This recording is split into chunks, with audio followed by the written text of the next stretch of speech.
What is parallelogram law of forces? It is, suppose there is two forces is there, one is acting F1 and F2.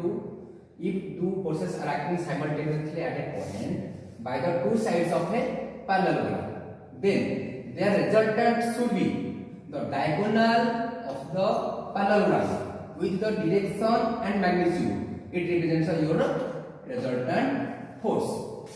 So next find out what is the formula we found out for the resultant force.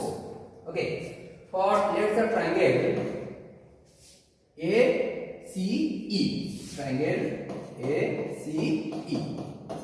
Then what is R? R will be square root of AE square and CE square.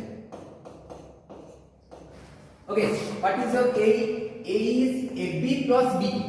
A is AB plus B square.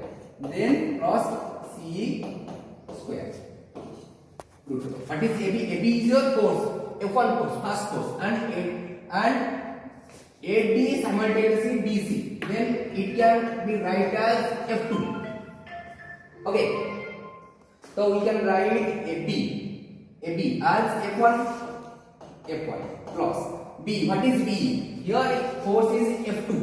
Okay, and the angle is theta. Then we can write BE as F2 cos theta. It is your BE. And what is C? C is your F2 sin theta.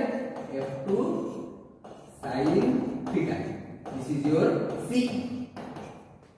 Okay, we can write here at B. B is your F2 cos theta. Cos theta whole square plus C F2 sin theta. Sin theta square. We can write this is according to A plus B ka whole square. So this will be F1 square plus F2 square cos square theta plus 2 F1 F2 cos theta. This is your first part, and second part is your F2 sin square theta. So it will be F2 square sin square theta whole.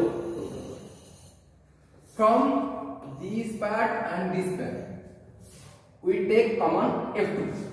F2 square we can take common, and this part will be F1 square plus 2 F1 F2 cos theta, and from this part plus we can take common F2 square, and this will be remaining as sin square theta plus cos square theta.